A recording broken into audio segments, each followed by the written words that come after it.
Kenapa kita berziarah, saudara-saudara?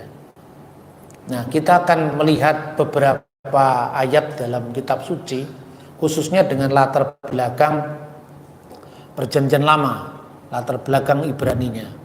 Kita bisa membaca misalnya ketika Abraham mencapai umur 175 tahun, itu di dalam Kejadian pasal 25 ayat 7 sampai 8. Lalu ia meninggal, ayat 8, ia mati pada waktu telah putih rambutnya, tua dan suntuk umur, maka ia dikumpulkan kepada kaum leluhurnya. Dikumpulkan kepada kaum leluhurnya. Begitu pula ketika Alkitab memberikan catatan tentang kematian Ismail, putra Abraham, ungkapan yang sama juga dipakai. Umur Ismail ialah 137 tahun. Sesudah ia meninggal, ia mati dan dikumpulkan kepada kaum leluhurnya. Dikumpulkan kepada kaum leluhurnya. Apa maknanya itu? Ya, dalam bahasa aslinya itu adalah wayamat wayi asef el amaf, dikumpulkan kepada kaum leluhurnya. Maka seluruh kitab Taurat, 5 Taurat Musa itu tidak menyebut dengan eksplisit kebangkitan orang mati. Karena itu dalam ajaran agama Yahudi terpecah-pecah menjadi sekte-sekte. Kenapa orang Saduki tidak percaya dengan kebangkitan orang mati? Sementara orang Parisi percaya dengan kebangkitan orang mati. Karena secara eksplisit tidak tercantum dalam kitab Taurat tentang kebangkitan orang mati. Tetapi ungkapan dan dia dikumpulkan kepada leluhurnya, itu harapan akan kebangkitan orang mati itu clear. Nah, Yudaisme itu sendiri kan tidak satu, saudara-saudara. Kalau kita lacak dari sejarahnya, yang pertama-tama umat Israel.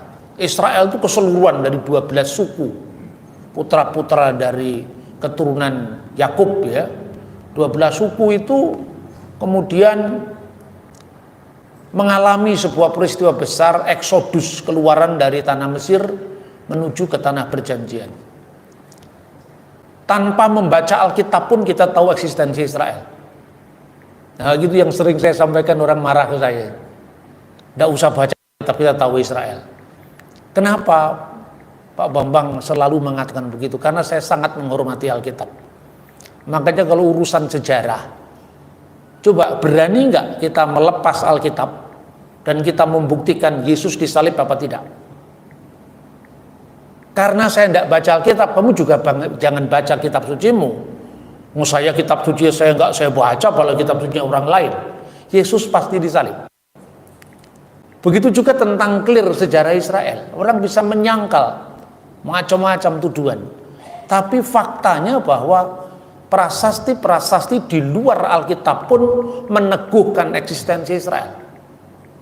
Itu pertama diungkapkan dalam prasasti Fir'aun Merneptah 1. Menurut penanggalan mutakhir dari para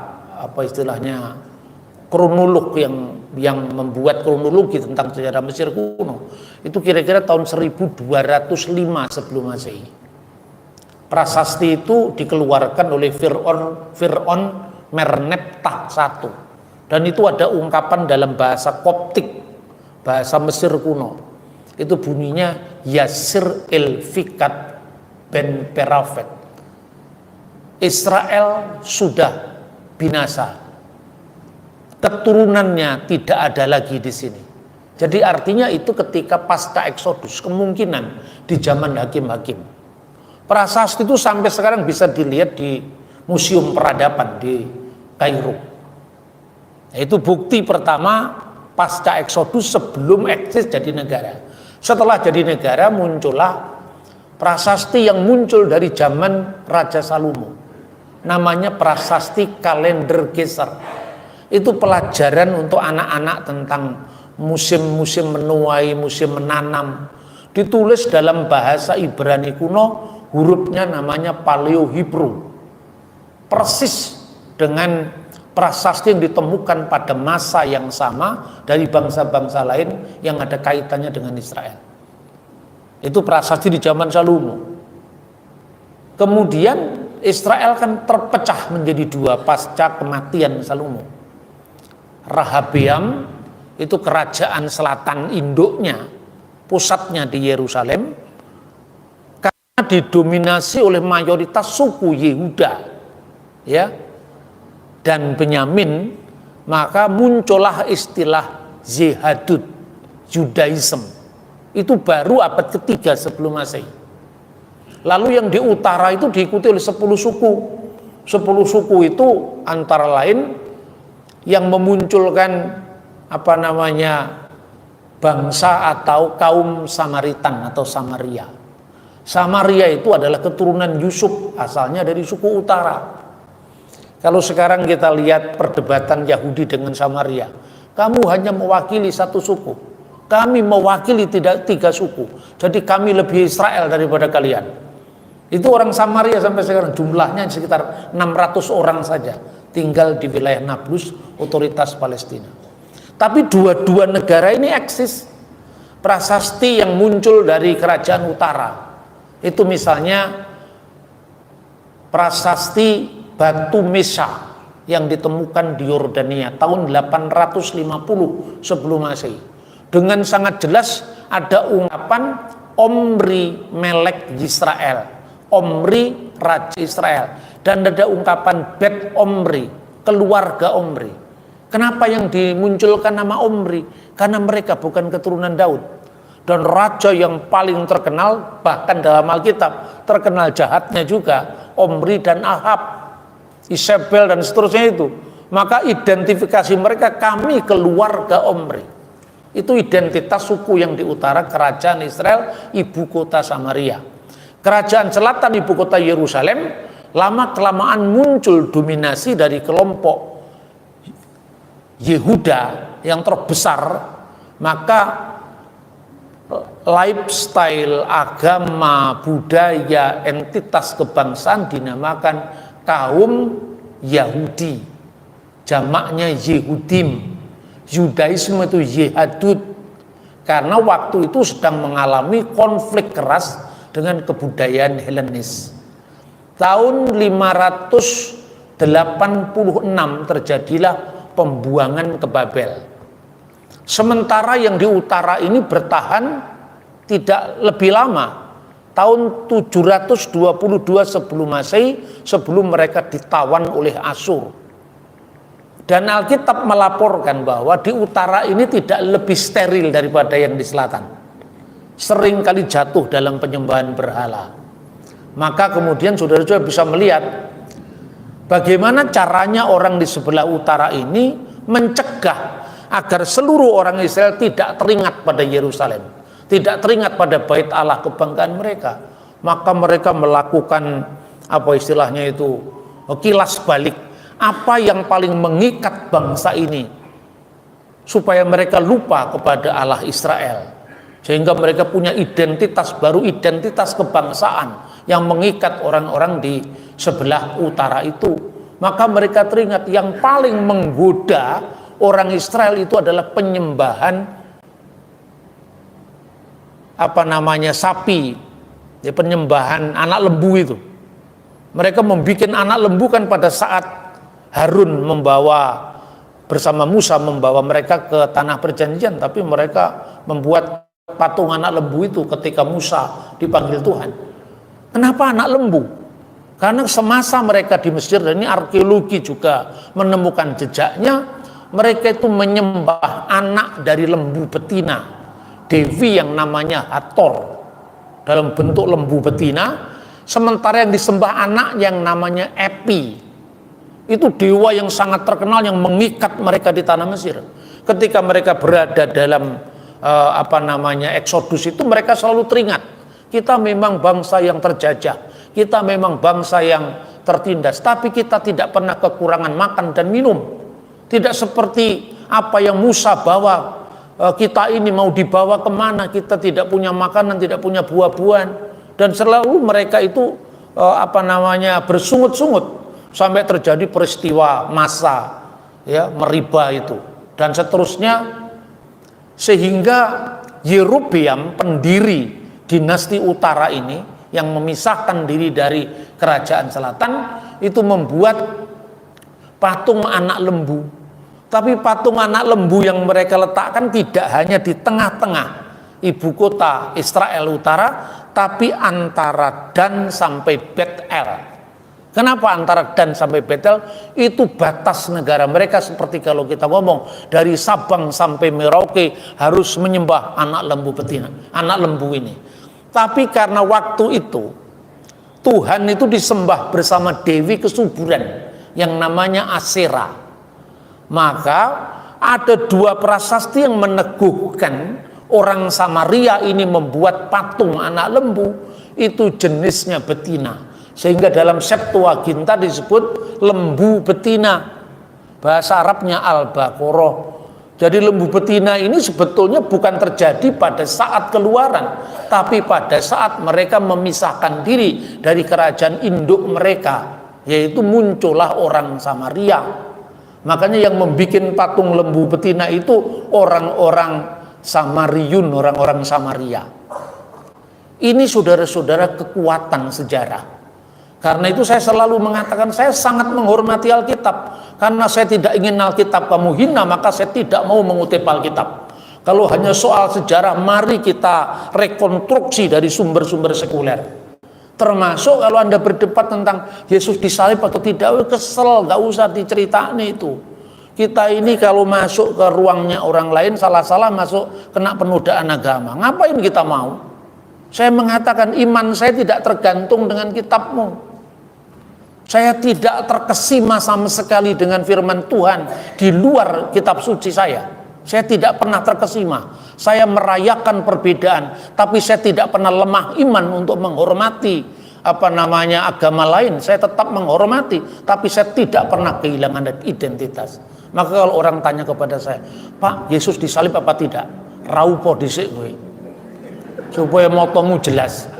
Wong sejarah kok pada nih karo klaim-klaim orang menerima wangsit atau menerima wahyu, itu kan penafsiran. Sejarah ya sejarah.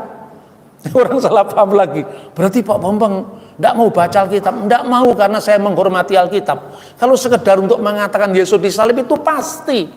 Catatan sejarah dari Yosefus, dari Cornelius Tacitus, dari semua sejarawan abad itu mengatakan tidak ada seorang pun yang menyangkal fakta penyaliban. Jadi nilai sejarahnya di situ. Jangan salah paham, orang Kristen keliru-keliru lagi. Mana ayatnya? Kenapa kita bertengkar soal ayat? Kalau ditanya mana ayatnya, itu dalam sepanjang sejarah mulai Kejadian sampai Wahyu. Itu pernah terjadi. Makanya saya ceritakan tentang sekte-sekte Yahudi tadi. Karena pada abad ketiga, ya, itu setelah dua prasasti tadi yang berbicara tentang sapi betina di utara itu, prasasti Kirbet Elkom dan prasasti Kuntilet Ajur. Teks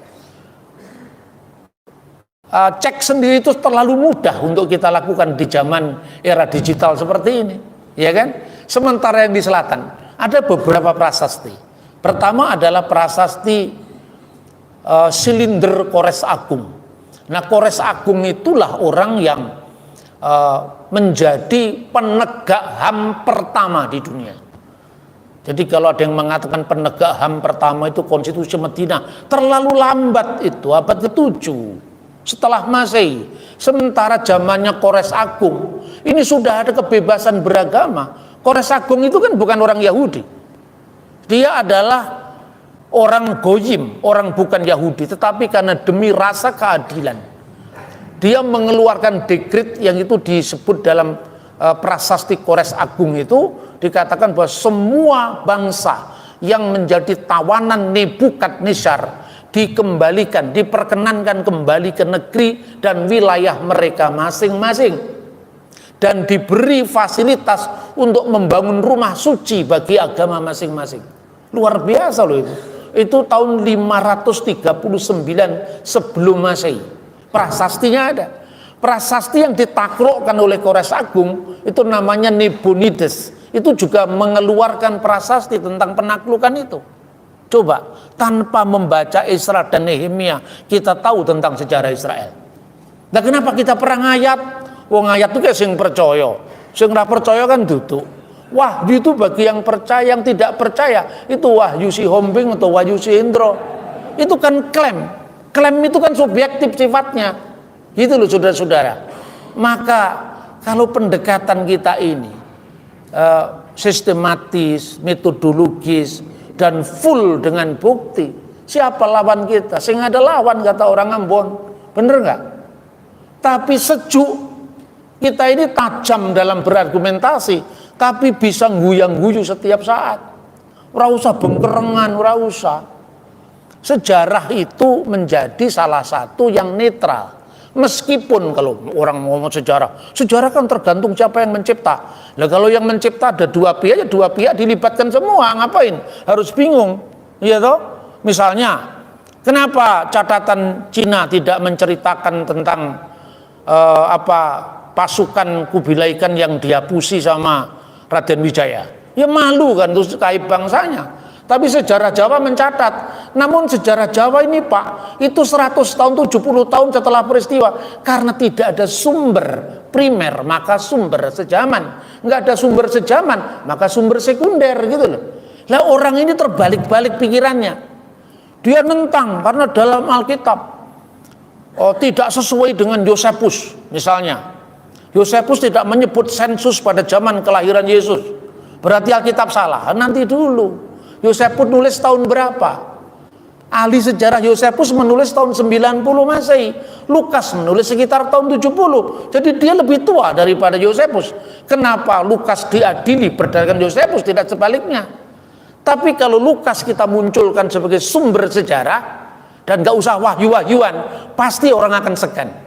Karena ini berani di cross check. Gitu loh saudara-saudara. Nah, itu tentang metodologi. Dari mana kita tahu masa akhir Majapahit? Sumber sejaman tidak ada. Karena apa? Sumber sejaman itu ditulis tidak mengeluarkan prasasti langsung. Tapi kita tahunya dari para raton dan akhir-akhir ditemukan yang namanya prasasti Kembang Sore. Jumlahnya 3. Tapi siapa yang meragukan Sandyakalaning Majapahit? Padahal penulisannya lebih daripada 70 tahun para raton itu. Lah Alkitab ini pada masa yang sangat dekat dengan peristiwanya. Kenapa kita ragu? Satu contoh misalnya. Kenapa sumber ini tidak mencatat tentang pembunuhan anak-anak yang dilakukan oleh Herodes Agung? Karena tidak punya signifikasi sejarah langsung. Satu contoh misalnya. Pembunuhan Raja Jayanegara dilakukan oleh Ratanca. Ini kalau kita ingat sejarah kembali, kan pernah belajar sejarah di SMP, SD kan? Kenapa itu dicatat begitu hebohnya? Dan ada seorang tabib, orang Tionghoa tentu tabibnya itu, di mana gurunya Ratanca itu. Kenapa itu ditulis? Karena punya signifikasi sejarah, karena membunuh seorang raja.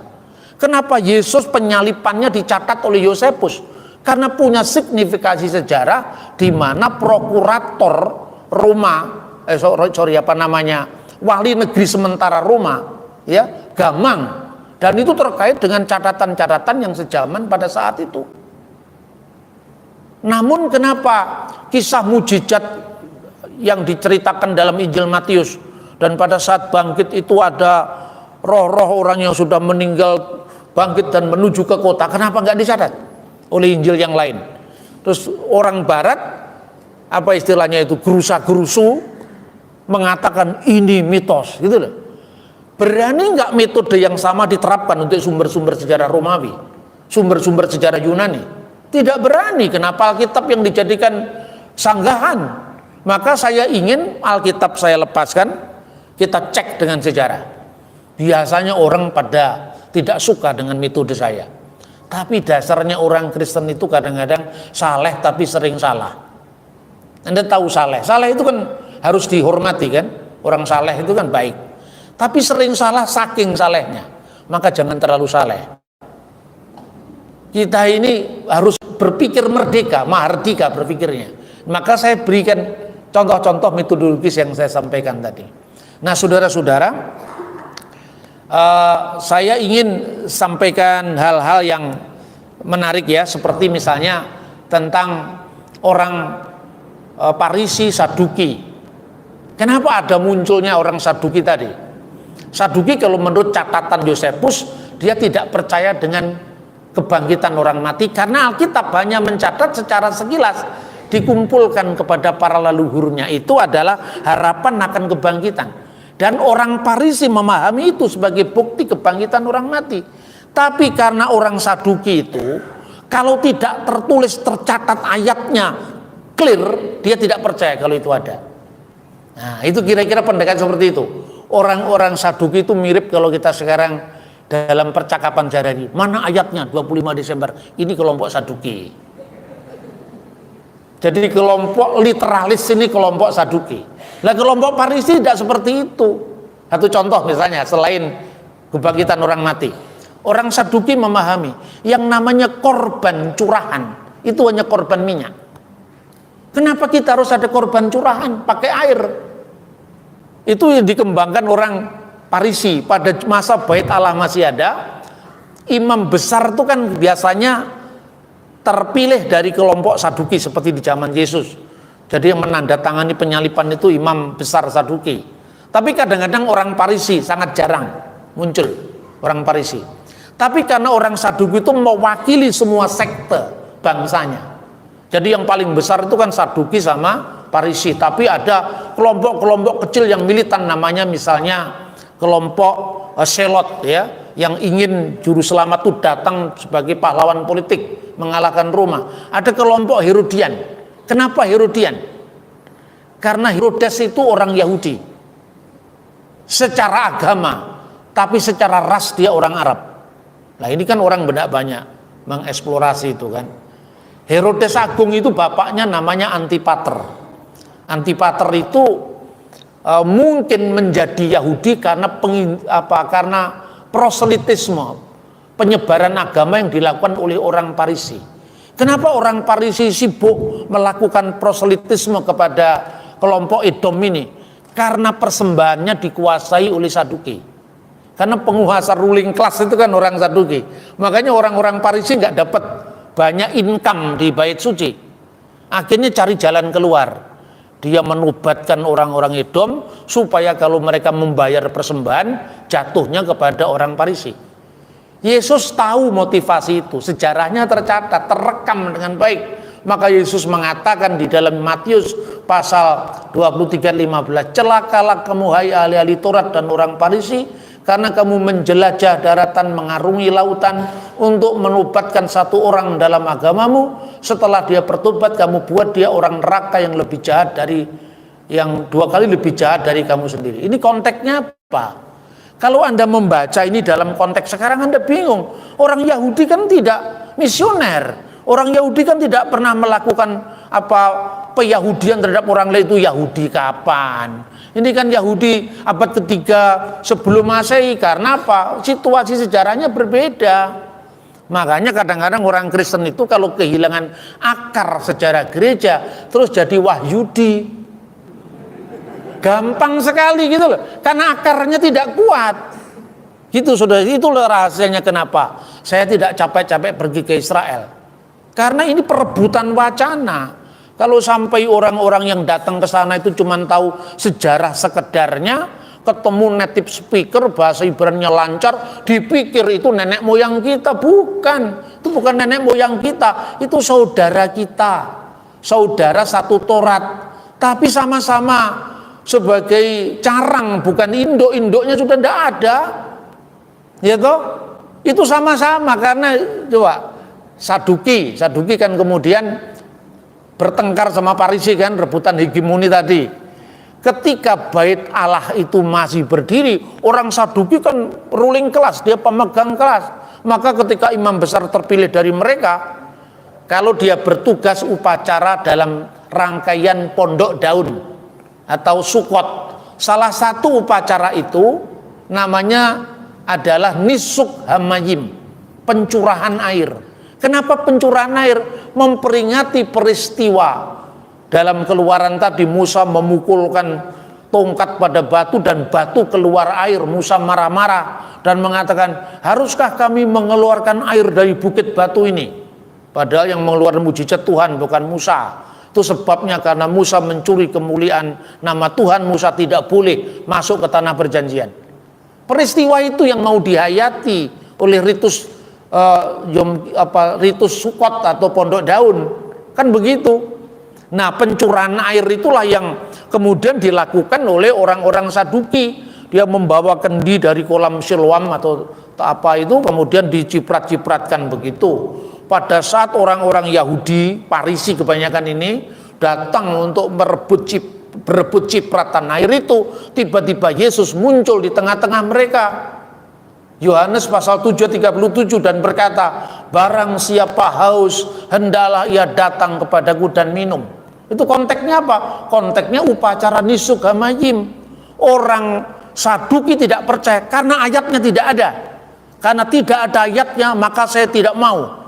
Terus kemudian ketika dia capek mungkin kakinya untuk menciprat-cipratkan air itu, maka dia tendang dengan kaki kirinya.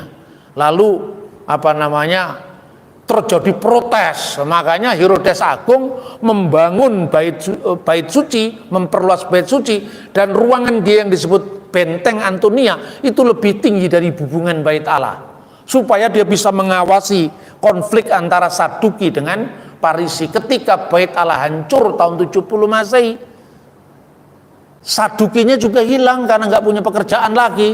Biasanya dia penguasa bait Allah, bait Allahnya hancur, lalu kemana mereka? Punah. Yang tinggal hanya orang Parisi. Nah, orang Parisi inilah yang sampai sekarang eksis.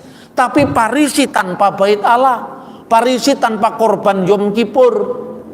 Nah, kalau orang kaget-kaget kalau membaca tafsiran-tafsiran Yahudi kan, tinggal tafsir tahun berapa itu kan mestinya begitu.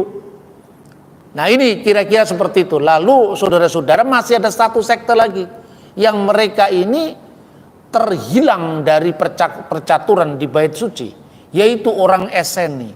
Semua kelompok itu mengaku saudara satu Taurat. Orang Parisi penafsir Taurat, orang Saduki hanya Taurat, orang Samaria Somer Hatorah, penjaga Taurat, orang Eseni Ose Hatorah, pelaku Taurat, orang Kristen Yesus penggenap Taurat. Semua dasarnya Taurat. Jadi masih ada orang yang mengatakan Kristen nyolong Taurat, itu mainnya kurang jauh. Coba baca itu sejarah, baca dokumen langsung, jangan hanya cari di internet, harus di cross check langsung sumber utamanya. Kan begitu kan? Makanya saya ini melakukan perlawanan dengan cara santun tapi argumentatif. Itu sudah, maka saya tunjukkan ini dokumennya, ini dokumennya, ini dokumennya. Kan seperti itu, dan silakan di cross check sendiri. Nah, itu tadi Saduki ya. Kemudian munculnya kaum Eseni ini menarik. Ceritanya begini. Nah, ini adalah era oikumene. Maka ini saya terus terang saya sampaikan, orang-orang Protestan jangan lagi alergi dengan buku yang namanya Deuterokanonika. Itu buku bukan kitab palsu, ya, tapi itu kitab yang asli, bukan palsu. Terbukti apa? Buku-buku Deuterokanonika ditemukan di naskah-naskah Laut Mati. Clear sekarang.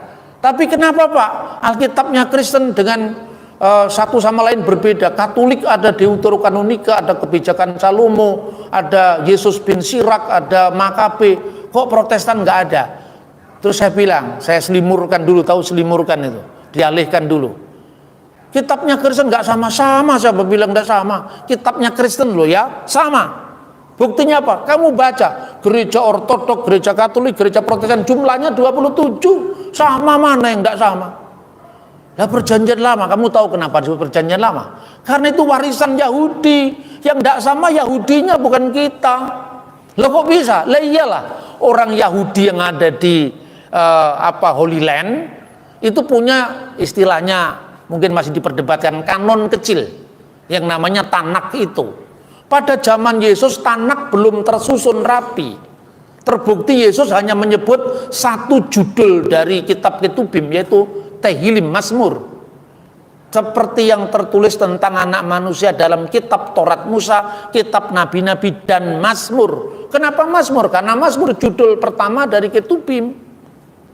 Tapi kalau Anda lihat di dalam catatan Yesus bin Sirak, itu sebetulnya lahir di Yerusalem pada masa sebelum konflik Yunani Yahudi. Ini kalau kita lihat sejarahnya. Pertama, waktu tahun 323 sebelum Masehi, ini kan masa di mana kan orang Israel tertindas lalu pulang dari Babel. Setelah pulang dari Babel, jatuh lagi ke tangan Yunani yang namanya Alexander Agung. Alexander Agung kerajaannya terbelah lagi jadi 4. Pada waktu itu wilayah yang disebut Israel itu di bawah kerajaan Seleukid, ya, dan mereka melakukan istilahnya itu hubungan baik sekali pada waktu itu, sampai puncak dari hubungan baik itu terjadi pada masa Yesus bin Sirak. Itulah makanya dalam Yesus bin Sirak, Yahudi dan Yunani itu clear hubungannya baik. Prestasi terbesar daripada era ini adalah penerjemahan Septuaginta, kira-kira pada abad ketiga sebelum Masehi di Alexandria, Mesir. Jadi orang Yahudi diaspora memakai kitab Septuaginta yang ada kitab-kitab seperti Kebijakan Salomo, Yesus bin Sirak. Orang-orang Yahudi yang ada di Tanah Suci tidak memakai itu. Jadi Yahudi yang mana? Orang Yahudi di luar Tanah Perjanjian memang ada buku Yesus bin Sirak. Nah, Yesus bin Sirak itu misalnya isinya ya, siapakah orang Yahudi? Siapakah orang Yunani? Mereka semua adalah orang-orang yang intinya harus taat kepada Tuhan. Clear. Jadi Yahudi dan Yunani tidak dipertentangkan. Tapi kapan mulai dipertentangkan? Ketika terjadinya peristiwa Makabe. Nah, itu baru dipertentangkan. Kapan terjadi? Tahun 167 sebelum Masehi. Ketika waktu itu Raja Seleukid Syria, ini penerusnya Alexander Agung yang terpecah tadi, namanya Antiochus IV Epiphanes. Antiochus IV Epiphanes itu melancarkan pelecehan terhadap bait suci di Yerusalem dan memaksa orang-orang Yahudi untuk menyembah dewa Yunani. Saat itulah mulai terjadi konflik besar-besaran. Orang Yahudi dilarang bersunat, dilarang merayakan Sabat, dipaksakan darah babi dicurahkan di mesbah bait suci itu. Akibatnya terjadilah kemarahan. Anak dari imam seorang yang tinggal di desa Modi'im, ya, itulah yang dikenal keluarga Makabe. Makabe itu singkatannya apa? Singkatannya Mika Muka Ba'elim Adonai. Siapakah yang seperti engkau di antara para ilah, ya Tuhan. Itu kira-kira ya. Kemudian mereka melakukan perlawanan. 5 bersaudara ini menang sekalipun persenjataan terbatas. Karena mereka menerapkan taktik gerilya seperti Pangeran Diponegoro itu. Ketika menang, mereka meratapi bait suci yang sudah dipersembahkan kepada dewa-dewa kafir pada berhala, dibersihkan. Jadi semua dibersihkan, yang sudah dicemari dengan berhala dirobohkan, diganti yang baru, lalu ditahbiskanlah bait suci. Nah, kenapa terjadi upacara yang namanya upacara pentahbisan bait suci? Yesus pun datang pada upacara itu. Dan cirinya apa pentahbisan bait suci? Namanya perayaan Hanukkah. Kalau Anda lihat baca dalam kitab Taurat, kaki dian itu cabangnya berapa? 7. Itu namanya menorah. Tapi orang Yahudi juga punya upacara namanya Hanukkah. Kaki dian bercabang 9. Banyak yang sudah pergi ke Israel kan? Kenapa kok ada kaki dian bercabang 9? Kenapa ada kaki dian bercabang 7? Kaki dian bercabang 9 itu memperingati peristiwa Makabe ini yang dicatat dalam kitab 1 dan 2 Makabe. Apa yang diperingati? Ada 2 versi. Kalau menurut versi Talmud, ya, Mishnah itu mengatakan ketika minyak zaitun itu hanya cukup untuk menyalakan kaki dian itu 1 hari, tapi ternyata bertahan sampai 8 hari perayaan. Lalu mereka refleksikan, dari mana sumber dari terang itu? Yang di tengah-tengah itu namanya Semes.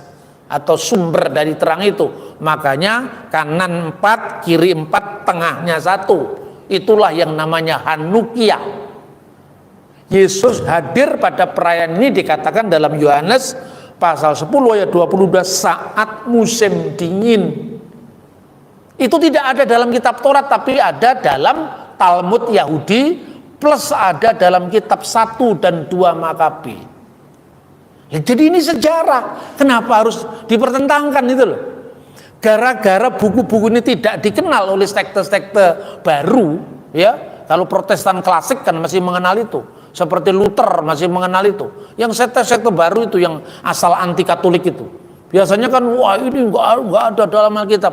Lah gue harus sejarah Alkitab kok.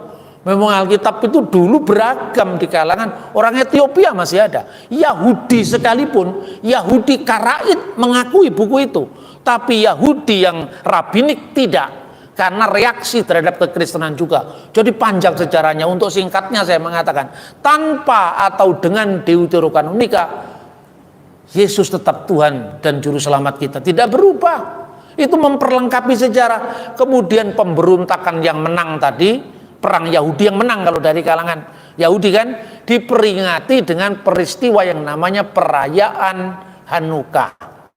Tidak ada ayatnya dalam Alkitab, ya. Tidak ada ayatnya dalam Alkitab Ibrani, tapi ada ayatnya dalam Alkitab Septuaginta. Kan itu kan lengkap, tinggal versinya mana yang kita pakai. Kita ini tanpa sadar pandangan kita tentang kitab suci dipengaruhi oleh tetangga sebelah. Ini jangan ada pengaruh sedikit pun. Maka saya tadi mengatakan, kebenaran kitab saya tidak tergantung kitabmu setuju atau tidak. So biasanya mantan-mantan itu sulit untuk melakukan move on, sulit. Sudah jadi Kristen yang diceritakan Ali Imran 45 aja, nggak ada yang lain apa? Kenapa begitu? Itu bahaya kalau mereka yang cerita, nggak apa-apa. Kalau kita yang cerita penodaan agama gitu loh. Makanya daripada penodaan agama, belajar yang pinter, yang melampaui ya makhluk-makhluk yang suka bikin perkara itu, ya, dan kemudian kita tunjukkan argumentasinya. Mereka jengkel, tapi lama-lama umurnya tidak panjang. Kalau orang jengkel marah-marah terus kita, tapi kalian jangan marah. Ini yang namanya bersaksi tanpa melukai, aman secara hukum, benar secara iman, ramah secara budaya. Militansi tanpa strategi adalah kekalahan. Itu saudara-saudara, ini Saduki, Parisi, Eseni muncul. Kenapa Eseni muncul? Raja pertama dari kaum Makabe namanya Yudas Makabe. Yudas Makabe wafat diganti saudaranya namanya Yonatan Makabe. Waktu Yonatan Makabe naik takhta kira-kira tahun 152 sebelum Masehi, anaknya dari Antiochus Epiphanes yang menajiskan bait Allah tadi datang ke Yerusalem dan mengatakan, hei Yonatan, kamu ini menjadi raja. Yahudi punya kerajaan merdeka itu nggak tercatat dalam Alkitab Ibrani. Kerajaan merdeka itu tercatat di Deuterokanonika. Mata uangnya jadi ditemukan, maka sejarahnya disangkal, gitu. Itu pelestarian ritusnya lewat Hanukkah aja dilestarikan sampai hari ini, masa mau nyangkal sejarahnya? Kan begitu akhirnya Yonatan Makabe itu dirayu-rayu sama anaknya Antiochus IV Epiphanes namanya Alexander Balas. Kamu ini kan raja Yahudi, kamu tahu bangsamu ini bangsa religi, bangsa agama, kamu harus menguasai bait Allah juga.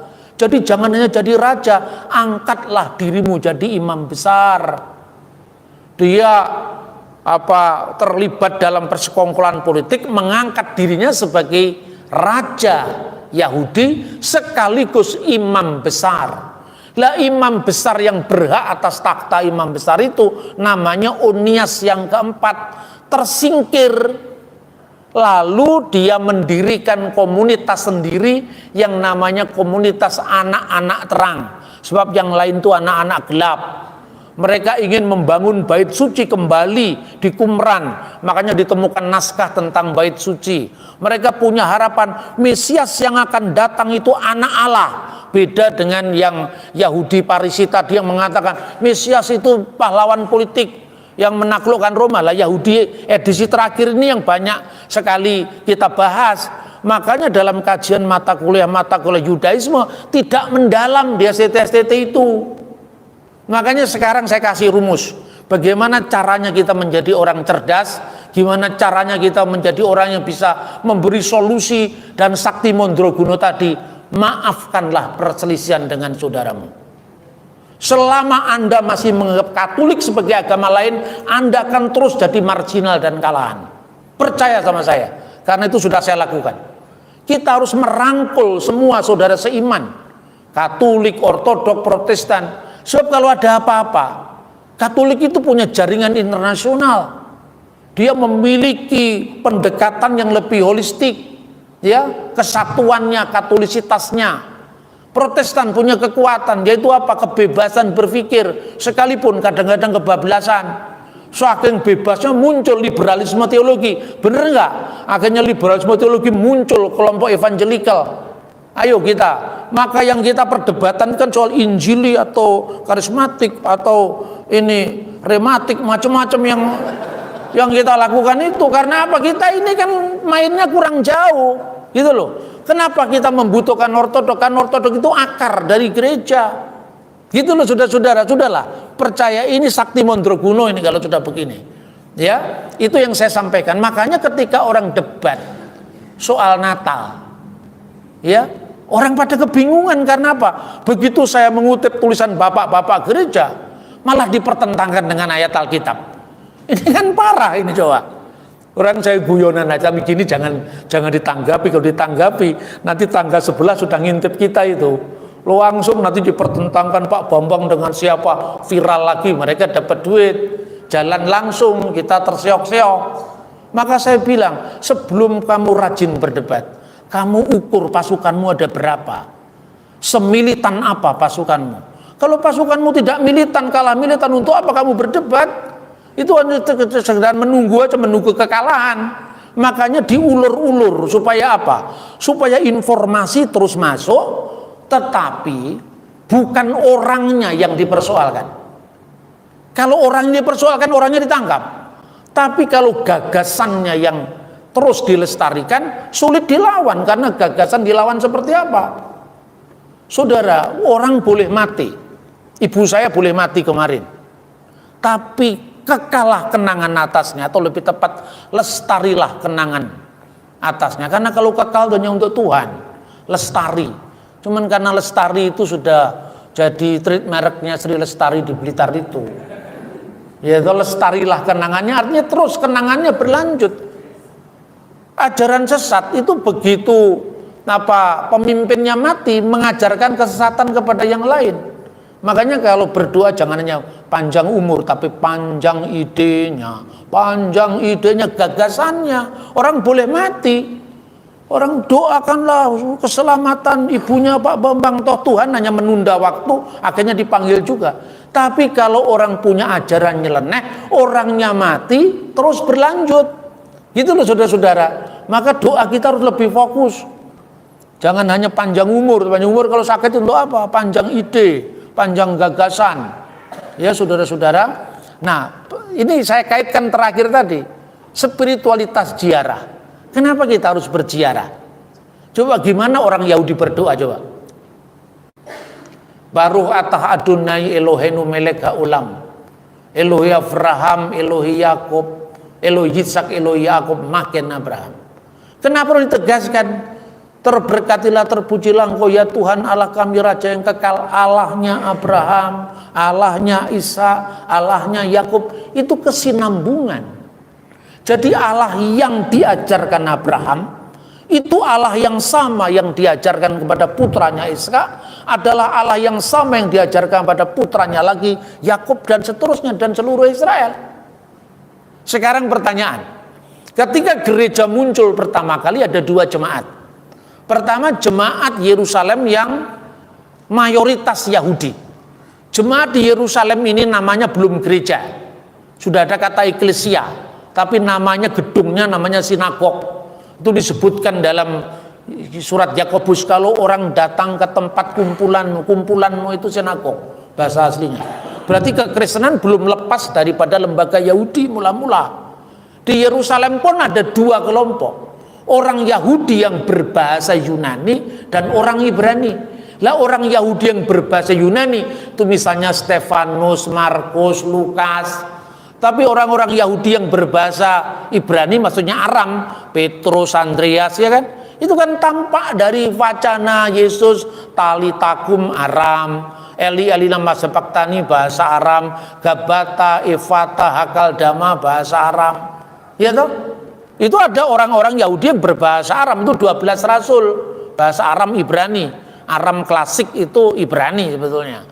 Tapi berbahasa Yunani seperti Stefanus, ya. Kemudian Menaen itu Menahem. Salah satu dari 7 jemaat itu temannya dari Herodes Agripa itu yang menjadi Kristen. Dan itu ada juga dalam Talmud. Itu bisa dilacak semua sumbernya. Nah, orang Yahudi yang berbahasa Yunani tentu inilah yang mewariskan liturgi bagi kita, Kyrie eleison misalnya. Tapi ingat, di barat ini juga berbahasa Latin. Lihat aja nama-nama para rasul. Petrus satu orang namanya 3. Petrus Yunani, Kefas Aram, Simon Ibrani. Kayak nama saya itu Bambang Nursena, Bambang Jawa asli. Tapi Jawa Mataraman zaman Majapahit belum ada Bambang. Ya toh? Bamba Ajadwisa. Bamba itu artinya keturunan. Keturunan Ajadwisa, Bamba Ajadwisa. Itu ada dalam kitab Veda. Kemudian eng itu artinya kata sambung. Mangka ing jinatwa, mangkang jinatwa lawan siwatatwa tunggal, binika tunggalika tanhana dharma mangkrua. Itu terpelihara dalam bahasa Jawa kuno dan bahasa Tagalog. Makanya ang, Bamba ang Ajadwisa, itu Bambang keturunannya Ajadwisa. Makanya Bambang Nursena. Nur itu bahasa Arab, Sena bahasa Sanskerta. 3 bahasa nama saya. Benar nggak? Tapi kalau lahir di Aceh namanya Abdul Ghafur, Abdul Soleh kan itu kan hilang lokalnya. Saya enggak hilang. Nah itu Petrus namanya 3. Coba Andreas nama Yunani bukan nama Ibrani. Tapi Anda lihat Matius masa nama Yunani, Matiyahu. Markus nama bahasa Latin. Coba Anda bayangkan nama Markus itu nama diaspora, orang keluarganya terpelajar, makanya punya rumah di tengah kota yang namanya Senakel, tempat Yesus mengadakan perjamuan malam terakhir. Bayangkan orang Yahudi punya rumah di pusat kota, menampung 120 orang. Itu orang Yahudi kaya, biasanya diaspora dari Alexandria, dari Siprus, itulah anggota jemaat gereja Yerusalem pertama. Lalu meluas gereja di Antioquia, bahasanya Yunani full. Ya, inilah yang orang Kristen disebut pertama kali Kristen itu di Antioquia, wilayah Syria Raya, sekarang Turki bagian selatan. Inilah gereja. Jadi gereja sejak awal mewarisi keberagaman itu, mewarisi keberagaman dalam hukum, keberagaman dalam budaya. Nah makanya kalau terjadi keberagaman dalam hukum, dalam budaya, maka konsekuensinya tanggalannya juga lebih dari 1. Orang-orang yang belajarnya tidak terlalu dalam itu mengatakan, Yesus kan pakai kalender Yahudi. Kenapa Kristen pakai kalender Masehi? Loh kalendernya banyak kok malah minder, ini gimana sih? Yahudi sendiri punya 2 kalender. Orang Yahudi Parisi punya kalender yang sekarang dipakai kalender Yahudi ini. Orang Eseni bikin kalender sendiri. Orang Eseni yang dipimpin guru kebenaran itu kalendernya pakai sistem matahari. Jadi Yahudi sendiri sudah beragam. Karena yang kita tahu Yahudi cuma Yahudi yang satu ini, Yahudi pasca runtuhnya Bait Allah, hasil dari reformasi Yahudi. Jadi kalau disinggung usianya, lebih tua gereja di Yerusalem daripada Yahudi Rabinik. Karena Yahudi Rabinik itu kalau ada kisahnya di dalam Mishnah atau Talmud ya, itu kan perang Yahudi pertama dan kedua itu digerakkan oleh orang-orang fanatik, khususnya oleh orang Selot. Nah ketika pemberontakan sedang terjadi di mata Roma, kan pemberontakan, di mata Yahudi perang kemerdekaan, mereka kalah, Bait Allah dihancurkan tahun 70 Masehi. Itu pertama, 5 Agustus tahun 70 Masehi. Di mana kita kenal tanggalnya? Makanya jangan tanya ayatnya di mana.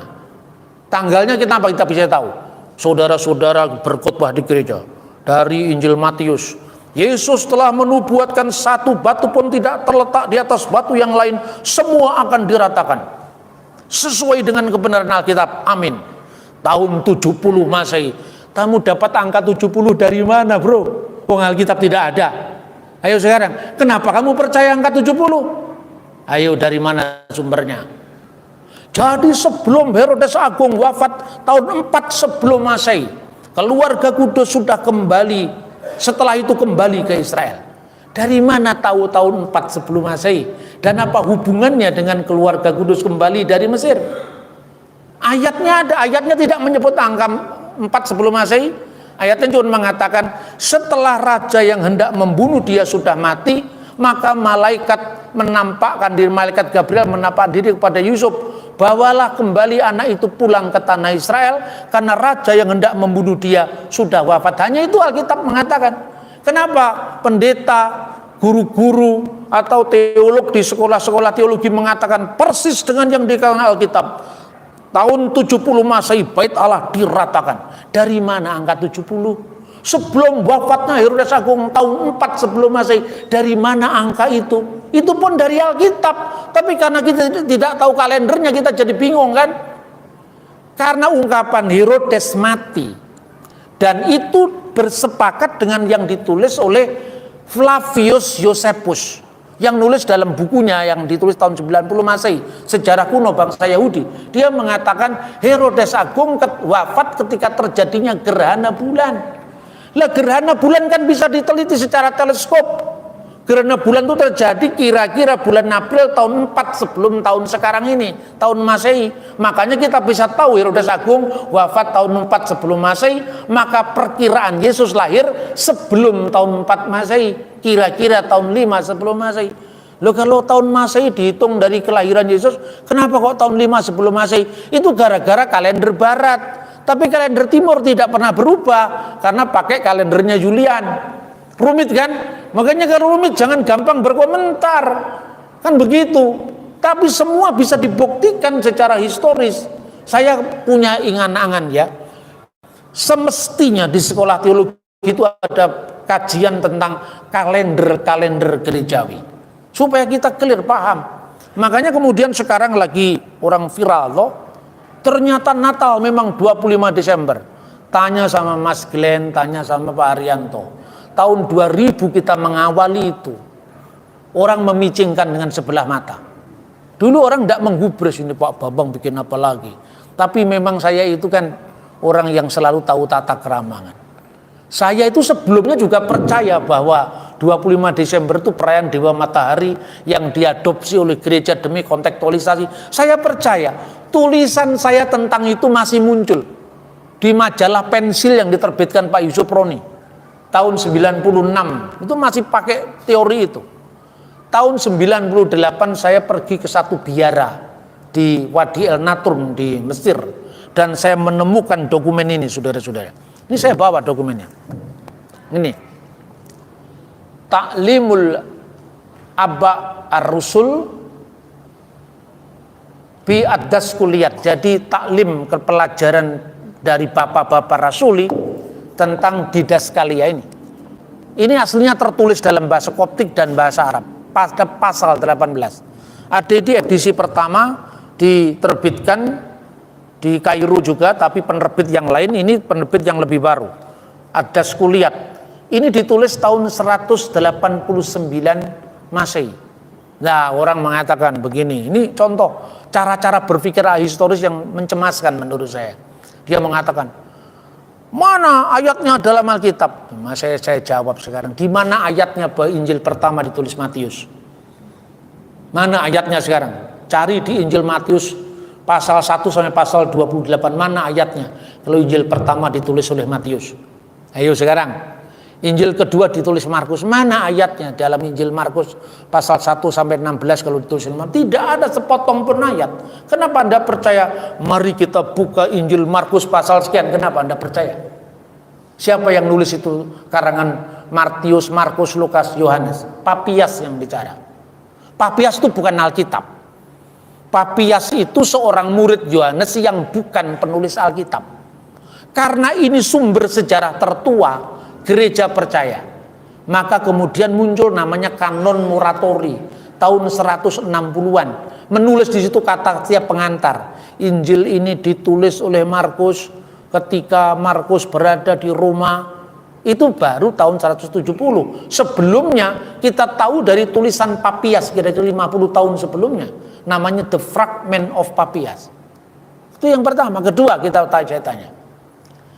Gereja berdiri tahun berapa? 33 Masehi. Ketika pencurahan Roh Kudus. Coba ketika Anda baca Perjanjian Baru. Kitab Perjanjian Baru yang ditulis pertama kali kira-kira tahun berapa? Sekitar tahun 50-an. Antara tahun 33 sampai tahun 50 gereja tidak punya Alkitab Perjanjian Baru. Ayo, Alkitabnya apa sekarang? Pak waktu itu orang bilang tidak ada ayatnya. Memang ayatnya belum ditulis. Jadi pernah ada gereja selama antara tahun 33 sampai tahun 50 tidak punya Perjanjian Baru. Clear toh? Injil Matius baru ditulis tahun berapa? Tahun 60-an. Itu kalender yang paling dini. Terus yang kedua, dari mana Anda tahu urutannya Matius, Markus, Lukas, Yohanes? Sampai ada nyanyiannya sekolah minggu. Saya tidak hafal, saya tidak pernah jadi anggota sekolah minggu. Matius, Markus, Lukas, Yohanes, dari mana urutan pertama Anda tahu itu Matius? Tidak ada urutannya. Urutannya yang mengatakan itu Irenaeus, Polikarpus, Papias, itu semua bapak-bapak gereja. Lalu Anda sekarang melawan bapak gereja itu, apa tidak kualat sama leluhurmu? Tanpa dia kita tidak punya Alkitab. Jangan berlagak seperti mie instan, tahu langsung seduh. Ya toh? Soal itu ada pengawet kita tidak mikir, bener nggak? Tapi cara bikinnya mie di dapur kan Anda tidak tahu. Bagaimana Perjanjian Baru muncul? Pertanyaannya, tahun 33 sampai tahun 50 kita tidak punya Perjanjian Baru. Lalu gereja kitabnya apa? Kitabnya Perjanjian Lama. Ya toh? Clear apa enggak? Lalu bedanya Perjanjian Lama dengan Perjanjian Baru apa, Pak? Perjanjian Baru kan belum ada. Misalnya ini, coba bayangkan dengan jujur sekarang. Ketika orang Yahudi perjamuan Paskah, inilah anggur sengsara yang dituangkan. Inilah kopi kesukaan yang dituangkan. Minumlah. Minta maaf Pak Ketua. Benar apa tidak? Lalu kita merayakan Paskah. Orang merayakan Paskah Yahudi, di pintu belakang itu ada dibiarkan terbuka. Karena apa? Jangan-jangan menjelang hari Tuhan, Elia datang, itu pintu Elia. Jangan-jangan lewat belakang. Kalau lewat depan kan dibuat rebutan orang banyak. Kalau lewat belakang kan kita yang lebih tahu dulu, jangan-jangan masuk ke rumah kita. Lalu di antara para anggota keluarga itu ngumpul.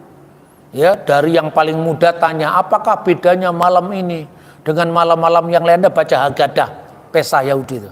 Itulah malam ketika Tuhan menuntun kita dari tanah Mesir, dari tanah perbudakan menuju ke tanah perjanjian. Sekalipun kita punya kecerdasan, kekayaan, kebijakan, tapi tidak ada yang mengalahkan kisah keluaran dari tanah Mesir. Nah, waktu memecah-mecahkan roti, itu ritusnya pakai bahasa Aramaik. Halakma annea diakalu afaktana bi ar'a de Misraim. Inilah roti sengsara yang dimakan nenek moyang kita di tanah Mesir. Lalu diberkati, dipecah-pecahkan, dimakan. Tapi di situ ada saladnya, ada potongan daging anak domba, ada telur itu kalau orang Yahudi. Kemudian anggurnya anggur sengsara. Kira-kira masa transisi Anda bayangkan. Jangan bayangkan sudah ada GBI waktu itu. Ya toh, yang namanya gereja mula-mula aja belum terbentuk seperti sekarang. Ritusnya ritus Yahudi. Tidak mungkin mereka masuk bait Allah dalam Yesus kita bersaudara, belum ada itu. Itu masih jauh sekali. Nah, ketika mereka datang, kira-kira ini keluarga, salah satu keluarga ini sudah jadi Kristen sekarang.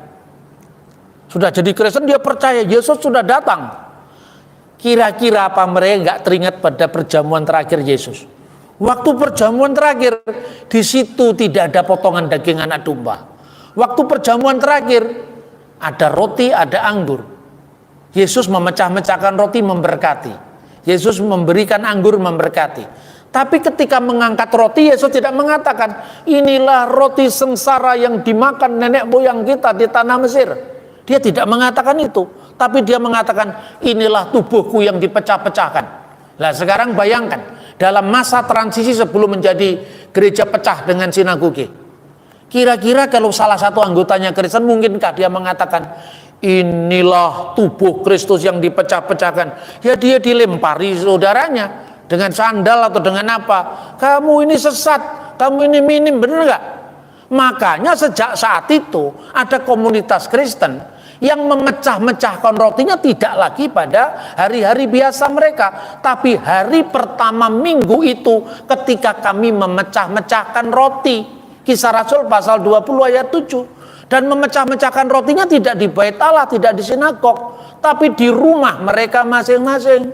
Kalau di sinagog mereka menunjukkan perbedaan mereka dengan orang Yahudi yang lain, dilempari batu, disuruh keluar. Makanya gereja mula-mula punya hari Sabat plus hari Ekad, Yom Ekad dan Yom Sabat. Jadi sebetulnya Advent itu benar separuh, saya bilang. Tapi marah Adventnya sama saya, marah. Saya di wali kota pemohon, saya mengatakan Advent benar, tapi jangan salahkan Katolik. Lu ini kan bahasa persaudaraan. Advent benar dalam hal ketika dia tidak makan makanan yang babi, itu benar, tapi benar karena dia menampilkan diri ikut hukum Musa. Hukum Musa memang tidak boleh makan babi, tapi kalau dia ikut hukum Nuh, boleh makan babi. Benar nggak? Jadi ada pluralisme hukum sejak awal. Pluralisme hukum itu bagi orang yang non-Yahudi, dia berlaku sefa misfot bini Noah, 7 hukum bagi keturunan Nuh. Maka Abraham memberikan tamunya daging dari lembu yang gemuk dengan dadih. Dadih itu produk susu. Itu bertentangan dengan Keluaran pasal 23 ayat 19. Jangan memasak anak kambing bersama susu induknya. Abraham melanggar. Bener nggak? Jadi kalau kita baca Alkitab, lalu Kejadian bertentangan dengan Keluaran. Tidak begitu, karena pada masa Abraham belum bersunat, dia mewakili bangsa Goyim. Setelah bersunat mewakili bangsa Yehudim. Itulah latar belakang perdebatan Paulus. Maka mengatakan Abraham dibenarkan sebelum atau setelah dia bersunat. Sebelum dia bersunat, karena itu ada hak bagi bangsa-bangsa lain. Makanya Timotius menyunatkan Timotius, karena Timotius Yahudi ibunya. Tapi Paulus melarang menyunatkan Titus, karena Titus orang Yunani. Ini pluralisme hukum. Jadi jangan Paulus yang dituduh. Mana Paulus menciptakan agama Kristen? Justru Paulus menegakkan pluralisme hukum berdasarkan Taurat. Ini harus digali dan terus digali, agar suara-suara sumbang itu menjadi terdiam. Gitu loh saudara-saudara. Ini perjuangan cukup berat, karena ini kan multidimensional. Ngomong tentang hukum, ngomong tentang sejarah, ngomong tentang arkeologi, teologi aja nggak cukup yang seperti ini. Bener nggak? Ya. Nah makanya kemudian masa transisi itu gereja akhirnya terpisah dari sinagoga. Kenapa? Tahun 130 Yahudi kembali perang sama Roma. Nah tapi sebelum itu ya, ada peristiwa yang menarik. Seorang rabi yang sangat senior, namanya adalah Yohanan ben Zakkai. Dia kemudian menyuruh rabi bawahannya, namanya Rabi Eliezer ben Hirkanus, suruh masuk ke tendanya musuh, di mana Jenderal Titus hadir di situ. Setelah dia dapat informasi, bersama dengan Yohanan ben Zakkai, dia masuk dan mengucapkan, "Shalom bagimu wahai raja." Lalu Titus mengatakan, kamu membuat 2 kesalahan wahai Rabi. Kesalahan pertama, kamu menyebut aku raja, padahal tidak ada raja kecuali kaisar. Ingat apa yang ditulis dalam Perjanjian Baru ketika Yesus dituduh, kami tidak punya raja kecuali kaisar. Karena sensitif sekali kalau menyebut orang jadi raja. Kesalahan kamu kedua, kalau seumpama saya memang kamu akui jadi raja, kenapa kamu baru datang sekarang? Kenapa kamu tidak mencegah pemberontakan orang-orang Selot itu? Jadi dia jawab apa? Rabi Yohanan mengatakan, memang engkau raja tapi tidak sekarang. Itu dia nubuatkan. Memang engkau raja tapi tidak sekarang. Di tengah-tengah dia sedang berbincang, itu menurut sumber Yahudi, Mishnah, Talmud. Lalu datanglah utusan dari Roma mengatakan, bersiap-siaplah wahai jenderal, karena sekarang kaisar sudah wafat dan senat telah menunjukmu sebagai raja pengganti. Kamu benar wahai Rabi. Sampaikan permintaanmu kepadaku. Dan dia mengatakan, kalau ada sebuah bejana yang berisi madu, lalu ada ular masuk ke dalamnya, kenapa engkau tidak mengambil tongkat dan kemudian mengeluarkan ular itu dan membunuhnya di luar tempayan yang berisi madu? Kenapa madunya yang harus kamu hancurkan? Saya tahu kamu memintaku agar tidak menghancurkan bait Allah, tapi tidak, untuk yang satu ini tidak ada tawar-menawar, harus dilakukan. Akhirnya bait Allah tetap dihancurkan. Orang Yahudi hanya tersisa tembok barat itu. Setelah itu perang Yahudi kedua tahun 130 mereka menang, sempat menang. Ketika menang itu jadi dari Rabi Yohanan turun ke Nabi Eliezer, lalu turun lagi ke Nabi Akiba. Nabi Akiba itu memproklamirkan Simon Bar Kokhba sebagai Mesias Israel. Maka Anda lihat dalam catatan sejarah, tidak ada satu orang Kristen pun yang ikut dalam harapan bangsanya, karena mereka ingat sabda Yesus, kamu tidak punya pemimpin kecuali Mesias, yaitu Yesus. Mereka hijrah ke Pela, tapi mereka punya kerajaan merdeka dan mengeluarkan mata uang yang tertulis Lehorot Yerusalem, demi kebebasan Yerusalem, dengan gambar bait Allah yang mereka bangun. Itu terjadi. Kemudian saudara-saudara, habis perang itu ditundukkan kembali oleh Kaisar Hadrianus, ada kebijakan. Satu, nama Yerusalem menjadi magnet untuk mereka terus-menerus memberontak. Tidak boleh ada nama itu lagi. Dan dipersatukan provinsi Syria dan provinsi Yudea dengan nama baru Syria Palestina. Dan sejak saat itu sumber-sumber sejarah Romawi, Yunani tidak lagi menyebut Yerusalem, tapi menyebut Alia Capitolina, yaitu kota yang dipersembahkan kepada dewa Jupiter. Nama Israel tidak boleh ada, diganti dengan tadi diganti dengan Syria Palestina. Dan yang ketiga, semua orang Yahudi tidak boleh datang bertinggal di kota suci Yerusalem, kecuali boleh berkunjung setahun sekali pada saat penghancuran bait Allah tanggal 9 bulan Ab. 9 bulan Ab itu sama dengan 5 Agustus tahunnya 70 Masehi, setahun sekali. Orang-orang Yahudi, baik orang Yahudi Parisi, Saduki kalau masih ada, Eseni, Kristiani atau Nasrani itu Yahudi Yerusalem itu tidak boleh tinggal di Yerusalem. Tapi yang gak enaknya, orang-orang Kristen yang bukan Yahudi boleh tinggal di Yerusalem. Nah, ini menimbulkan luka baru bagi Yahudi Kristen. Maka kalau dia lihat patriark Yerusalem, mulai dari Yakobus, saudara Yesus, Simeon dan seterusnya, terakhir sekitar tahun 130 semua patriarknya orang Yunani yang didatangkan ke Yerusalem.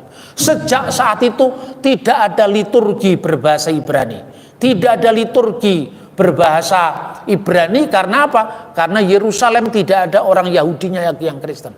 Tapi ada liturgi berbahasa Aram, yaitu gereja Syria Ortodok, gereja Maronit yang sekarang ini, gereja Katolik Kristus Timur masih ada.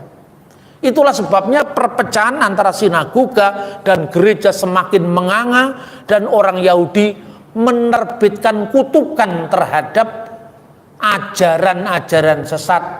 Ajaran sesat tidak hanya Kristen.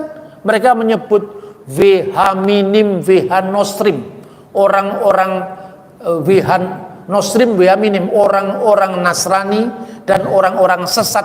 Min itu sesat, im orang-orang sesat jamak yang lain kiranya namanya terhapus dari kitab kehidupan, tidak bersama dengan orang-orang yang benar, mereka cepat binasa dan seterusnya. Itu dikeluarkan di sebuah tempat yang namanya Yapne atau Yamnia, tempat di mana Yerusalem dihancurkan, kekristenan Yahudi boleh melakukan penerusan agamanya atas restu Jenderal Titus di kota Yapne atau Yamnia.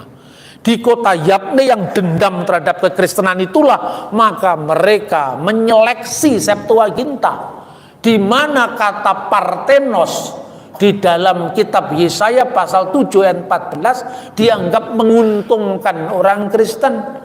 Karena kata Ha'almah itu bisa berarti perempuan muda, bisa berarti perawan, bisa berarti gadis yang belum menikah.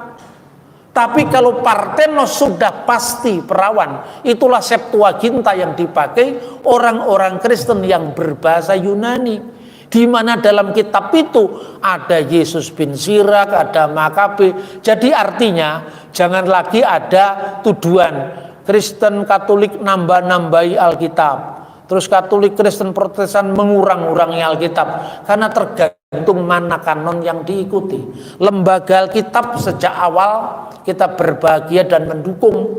Lembaga kita melayani semua gereja. Bagi yang Katolik diterbitkan Alkitab dan Deuterokanonika.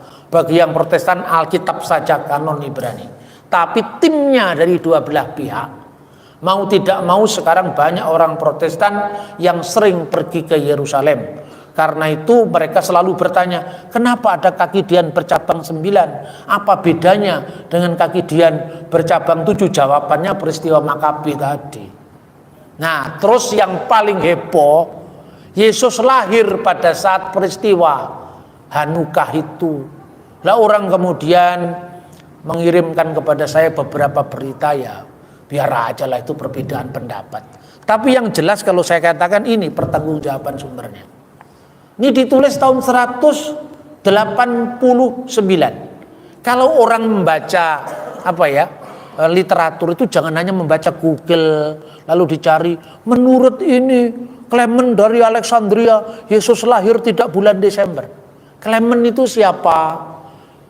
Jabatannya apa pada saat itu? Ya toh? Terus patriarknya siapa? Itu ada hubungan. Beda pendapat di antara para teolog, begitu gereja sudah memutuskan, ya pada dokumen bukan pada pendapat orang per orang. Karena tradisi di gereja Protestan, setiap orang bisa bikin sinode, asalkan duitnya cukup. Maka liberalisasi pemikiran itu yang dibawa untuk memahami gereja mula-mula. Ini ditulis tahun 189. Kenapa? Karena patriark yang menginstruksikan ini namanya Demetrius I. Ini terpaksa saya jelaskan. Ya, supaya heboh tentang Natal tidak berlarut-larut. Siapa Demetrius I? Demetrius I itu dulunya orang yang punya suami istri, pasangan suami istri. Suatu saat ketika Tuhan memanggilnya untuk menjadi seorang pemimpin, keduanya ini bukan bercerai, tapi tidak melakukan hubungan suami istri. Karena untuk konsentrasi pada Tuhan, tinggal di biarannya masing-masing. Suatu saat patriark dari gereja Alexandria, penerus ke-11 dari Rasul Markus, namanya adalah Patriark Julius. Patriark Julius itu mendapatkan penglihatan ketika dia sedang sakit, dan nanti akan ada orang yang datang kepadamu membawa seberkas anggur. Nah, dialah yang akan menjadi patriark berikutnya. Tiba-tiba yang datang itu benar, yang namanya Demetrius. Lalu Demetrius itu diteguhkan panggilannya, singkat kata akhirnya dia diangkat sebagai patriark Alexandria yang ke-12. Nah, setelah dia diangkat jadi patriark Alexandria, sebelum dia jadi patriark, dia sudah terlibat dalam perhitungan kalender Paskah. Ini sejarahnya. Sebelum Roma menetapkan, memang pada zamannya Paus Telesphorus pertama sudah ada penetapan, tapi tentang hari-hari puasa pertama ditetapkan di Alexandria. Dia mengatakan begini, kita harus mulai menegaskan Paskah kita ini bukan lagi Paskah Keluaran, yaitu 14 bulan Nisan, malam 14 bulan Nisan itu Paskah Yahudi, penyembelihan anak domba Paskah. Tapi anak domba Paskah kita adalah Yesus Kristus. Karena itu kita harus merayakan Paskah kita hari Minggu, terlepas itu bulan purnama atau tidak. Itu yang pertama menegaskan itu adalah Demetrius. Makanya ketika tahun pertama pengangkatan dia jadi patriark, menurut sumber-sumber buku ini yang banyak ditulis ya, Itu kemudian dia menetapkan tentang puasa prapaskah, puasa pranatal, dan juga hari-hari perayaan gerejawi. Makanya ditetapkan ini pada tahun pertama pengangkatannya sebagai Patriark Alexandria. Dan setelah itu suratnya dia dikirimkan kepada Patriark Yerusalem, Patriark Roma atau Paus Roma, kemudian Patriark Konstantinopel, kemudian menjadilah buku ini. Pasal 18 ini pertanggungjawaban sumber. Ini sebelum Dewa Matahari dirayakan oleh Kaisar Aurelian tahun 274, titik balik musim dingin kan baru tahun 274. Lah ini tahun 189, pasal 18 ini teksnya. Saya bacakan begini. Ya ikhwatana takhfutu fi ayyamil ayati allati hiya itmilat arab wa kamaluhu fi kamsati wa isrin min syahri tasi'illati lil ibraniyin allati huwa at-tasi'u wal isrun min syahri rabbi'illati lil masriyin. Jadi wahai saudara-saudara, tetapkanlah dalam perayaan-perayaan kita kelahiran Kristus, tepatnya tanggal 25 bulan Kislev, bulan ke-9 Ibrani, atau bertepatan dengan tanggal 29 bulan Mesir keempat. Jadi gereja itu punya banyak kalender. Kalender Anu Martiri dipakai gereja Alexandria. Gereja Yerusalem memakai kalender Yahudi. Makanya ditetapkannya persis tanggal 25 bulan Kislev. Itu hari raya penabisan bait suci. Jadi artinya gini, jangan tafsir dulu baru dicari dokumennya, tapi dokumennya begini, tafsirnya seperti apa. Dan bukan hanya satu orang ini loh yang ngomong. Itu Pak Heni kirimkan kepada saya fotokopian buku yang saya minta tolong. Itu tahun lalu, 2 tahun lalu segini. Oh bukan 2 tahun lalu, 10 tahun lalu mungkin ya, bahasa Yunani dan bahasa Latin ya. Tentang penetapan kalender gerejawi, termasuk Koptik, termasuk Yunani, termasuk Latin, lengkap di situ. Seorang penerus dari bapak-bapak rasuli namanya Hippolytus. Hippolytus muridnya Irenaeus, Irenaeus muridnya Polikarpus, Polikarpus muridnya Yohanes mengatakan kapan Yesus dilahirkan? Egeneto pro octo kalandon Januarion, 8 hari sebelum Januari, 25 Desember. Itu clear. Yang namanya kronogram Anno 354 itu tidak ada kata sol infiksi sampai hari ini. Tapi ingat ya, jangan karena istilahnya itu sebuah asumsi yang mengatakan Natal kalender matahari itu diambil dari perayaan Dewa Matahari Sol Invictus. Kan gitu kan? Lah pertanyaannya, asumsi itu dasarnya mana? Tunjukkan dulu dokumennya. Faktanya tidak sepotong pun dokumen yang mengatakan bahwa Dewa Matahari lahir tanggal 25 Desember. Tidak ada satupun dokumen. Bahkan dalam dokumen yang diklaim sebagai berasal dari kalender Roma, itu juga tidak mengungkapkan sama sekali data itu. Ya, dengan demikian jelas sekali bahwa apa yang saya sampaikan ini, saya cuma ingin mengatakan hormat kepada para leluhur itu penting. Kalau orang Yahudi kan leluhur iman, leluhur fisik, Abraham, Ishak, Yakub, dan kamu keturunan dari siapa? Kalau leluhurmu orang Jawa, Suromenggolo atau Seco atau siapa itu Paulus Tosar, itu leluhurmu kan? Tidak ada hubungannya dengan Sema Israel itu. Dia menerima pun dari orang bule kan? Jadi kita tidak punya kesinambungan langsung dengan orang Yahudi. Karena kalau orang Yahudi melacak dari sumber, dari fisik ya, biologis, kita sumbernya dari sumber iman. Kita mendapatkan ajaran dari Tuhan Yesus diajarkan kepada Yohanes. Yohanes wafat tahun 96 di Efesus. Yohanes penulis Injil keempat itu. Yohanes punya murid namanya Polikarpus yang wafat di Smyrna tahun 156 tanggal 22 Februari. Polikarpus punya murid lagi namanya Irenaeus yang wafat tahun 202. Irenaeus punya murid namanya Hippolytus. Nah itu punya kesinambungan. Inilah Abraham, Ishak, Yakub. Kalau kita mengatakan Yesus, Yohanes, Polikarpus, Irenaeus, Hippolytus sampai konsili-konsili. Coba ilmiah mana sekarang? Gereja ini kalau memutuskan sesuatu bukan orang per orang. Jadi misalnya Clement punya pendapat atau Pantheonus punya pendapat yang berbeda. Begitu patriark menetapkan dan ini ditetapkan berdasarkan uji dari semua orang, ditetapkan ya ini yang berlaku, bukan lagi menurut Origenes, menurut Clement. Itu kan pendapat pribadi. Ini cara berpikir gereja purba. Dasarnya dari mana? Kisah Rasul pasal 15. Coba ketika itu ada orang-orang yang mengajarkan kalau orang bukan Yahudi tidak melakukan sunat dan hukum Musa, dia tidak bisa diselamatkan. Apa itu putusan Paulus pribadi? Apa itu putusan Petrus pribadi? Tidak. Mereka kumpul di Yerusalem. Yang paling utama di antara para rasul itu yang paling senior, Petrus pidato dulu. Ya kan?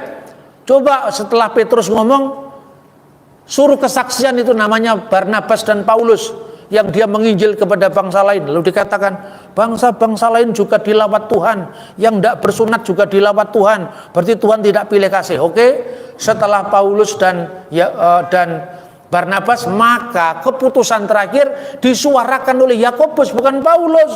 Yakobus yang mengatakan kita jangan lagi membebankan apa yang lebih daripada ditanggung. Yang pertama, jauhi makanan yang dipersembahkan kepada berhala.